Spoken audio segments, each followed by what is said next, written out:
3 दिसंबर को हमारे मुल्क में राष्ट्रीय विकलांगता दिवस के तौर पर मनाया जाता है और इस दिन को हम इसलिए मनाते हैं ताकि हम अपने देश के विकलांगों को, दिव्यांगों को, माजूरों को याद भी कर रख सकें और उनकी हौसला अफजाई भी कर सकें, उनकी परेशानियों को देख सकें और उनका हौसला भी बढ़ा सकें। आज ये स्टोरी करने का मकसद मेरा यही है कि विकलांग दिवस के मौके पर आप तक एक मैसेज ज़रूर पहुँचे कि किस तरह से लोग अपनी ज़िंदगी में विकलांग अगर उनके शरीर का कोई हिस्सा उनसे जुदा हो जाता है तो उसके बाद वो अपना हौसला खो देते हैं और कई ऐसे लोग होते हैं जो ज़िंदगी की जंग भी हार जाते हैं। लेकिन इसी समाज में ऐसे भी बहुत से लोग हैं जो विकलांग होने के बाद किसी तरह के हादसे में अपने शरीर का कोई अंग खोने के बाद भी अपनी ज़िंदगी को पटरी पर लेकर आते हैं। न सिर्फ अपनी ज़िंदगी को पटरी पर लेकर आते हैं बल्कि अपने पूरे परिवार को संभालते हैं।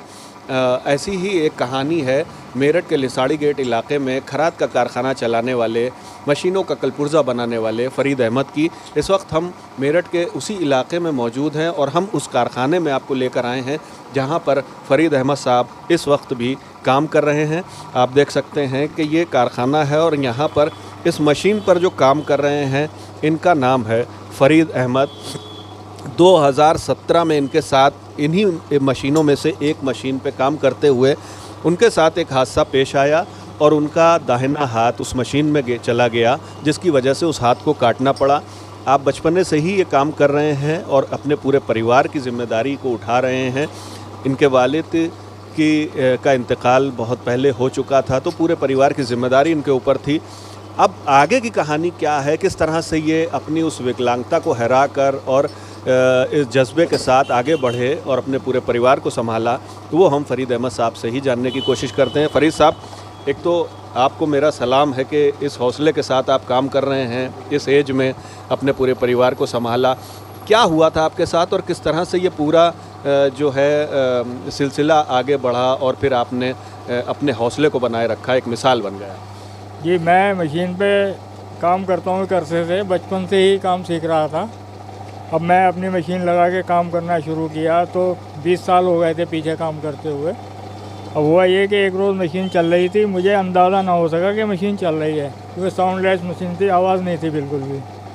उसमें मेरा एक कपड़ा आ गया, कमीज़ का जो आस्तीन थी वो आ गई।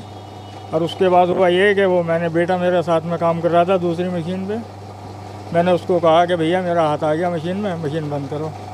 उसने मशीन बंद कर दी, घबरा गया। 2 बेटे हैं मेरे, वो यहीं थे वर्कशॉप में मेरे साथ। घबरा गया वो, कहने लगे जी अब क्या करें, किसी को बुला के लाऊं, हाथ निकाल। मैंने कुछ मत करो, इसे खोलो यहाँ से और इसको खोलने के बाद इसको नट को खोल दो, फिर मैं हाथ निकल जाएगा।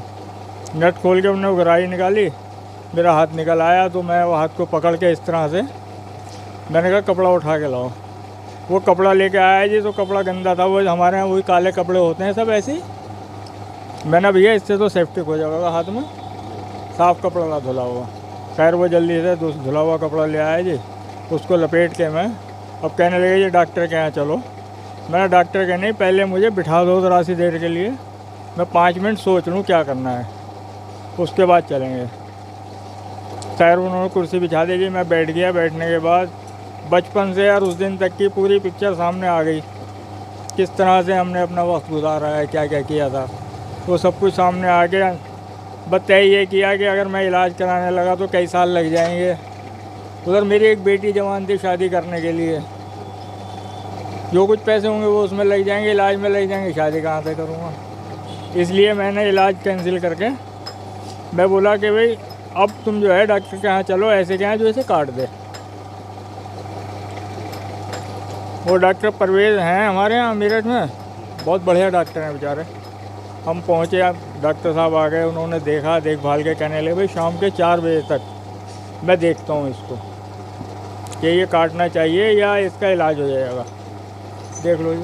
अब उन्होंने ब्लड मंगाया, ब्लड ला के दिया बच्चों ने, फिर ब्लड लगाया, उन्होंने देखा भाला, कहने लगे इसका ऑपरेशन करा दो, काट दो जी। उन्होंने काट दिया हाथ और ऑपरेशन करके 2 रोज़ के बाद हमें घर भेज दिया। और 4 रोज़ बाद आप काम पे आ गए, ये बड़ी बात थी कि ये हौसला जज्बा था आपने। ये क्या सोचा, मतलब चौथे दिन आप काम पे थे? सर मैं बहुत ज़्यादा दिन चारपाई पे नहीं लेट सकता था क्योंकि रोटी रोज़ आना चाहिए खाने के लिए। किसी रिश्तेदार की हेल्प नहीं लेना चाहता मैं, क्योंकि रिश्तेदार हैं सब ठीक ठाक हैं, लेकिन ज़रूरत क्या, अपनी ज़िंदगी का बोझ तो खुद ही उठाना है जी हमें, इसलिए मैं अपना काम से लग गया जी अपने। अब बेटे हैं मेरे, इनका भी हौसला इससे बना रहता है जी। मेन बात यह है कि मैं ये नहीं चाहता कि अपना हौसला खोए, इस वजह से मैं इनके साथ लगा रहता हूँ और अल्लाह का शुक्र है मुझे कोई परेशानी नहीं है, मैं महसूस नहीं करता कि मेरा हाथ नहीं है।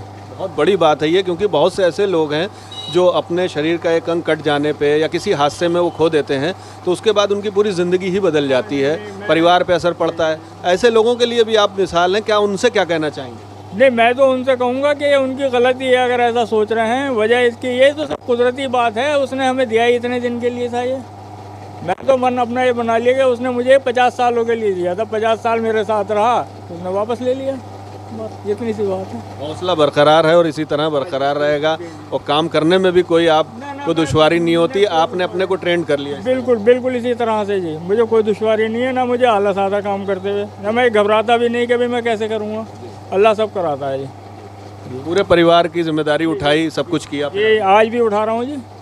जी फरीद साहब ने पूरी जिम्मेदारी उठाई, काम किया। उनके बेटे भी यहाँ पे हमारे साथ मौजूद हैं। जब ये हादसा हुआ तो वो उस वक्त यहीं पर मौजूद थे और उन्होंने पूरा वाक़या देखा, लेकिन इनका भी हौसला, जब क्योंकि ये घबरा गए थे, जैसा बता रहे हैं कि घबरा गए थे, लेकिन उनका भी हौसला फरीद साहब ने बढ़ाया। क्या हुआ था और कैसे आप लोग फिर पूरा मैनेज किया आप लोगों ने? वो काम कर रहे थे, वो मशीन में हाथ आया, वो बोले कि मेरा हाथ आ गया, एकदम घबरा गए कि ऐसा करो वैसा करो, कहने लगे कुछ मत करो, इस मशीन को यहाँ से खोलो और मेरा हाथ निकालो। फिर हमने हाथ निकाला, हम बोले एकदम डॉक्टर के लेके चलो, है ना। कहने लगे डॉक्टर के रुक जाओ, पहले मुझे बिठाओ। बिठाने के बाद उसमें सोचूं क्या करना है, फिर सोचने के बाद बोले अब मुझे डॉक्टर के ले चलो जो मेरा हाथ काट देगा। ना जी ऐसा क्यों बोल लो, कहने लगे नहीं, क्योंकि इलाज कराने में बहुत टाइम लग जाएगा, फिर काम का नुकसान ज़्यादा हो जाएगा। फिर डॉक्टर के हम ले गए, उन्होंने जो है ऑपरेशन हुआ, हाथ कटवा दिया, फिर 4 रोज़ बाद काम में लग गए वो। अब आपको हौसला कैसे मिलता है उससे? पापा जी हमारे साथ काम करते हैं, इसीलिए हम भी इनके साथ लगे रहते हैं, हमसे ज़्यादा वो काम करते हैं जी।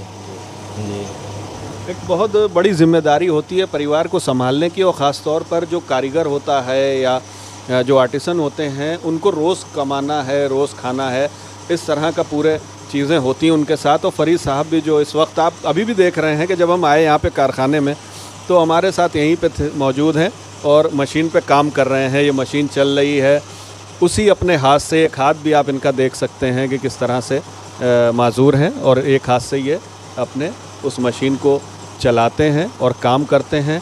और आज के ज़माने में इस तरह की मिसालें कई सारी मौजूद हैं, और आज 3 दिसंबर को ये हमारा भी यही मकसद है कि आप तक हम इस स्टोरी को पहुंचा रहे हैं। तो हमारा सिर्फ यही मकसद है कि कम से कम उन लोगों तक ये बात पहुंचे कि जो किसी न किसी हादसे में अपने शरीर के किसी अंग को खो देते हैं और फिर मायूसी में चले जाते हैं, डिप्रेशन में चले जाते हैं और पूरी उनकी लाइफ बदल जाती है। लेकिन यहाँ पर फरीद अहमद जैसे लोग उन लोगों के लिए एक मिसाल हैं कि हादसे के बाद भी हौसला नहीं खोना है और ज़िंदगी को उसी तरह से जीने के लिए कोशिशें करती जानी हैं।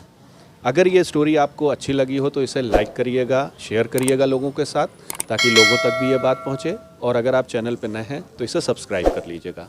शुक्रिया।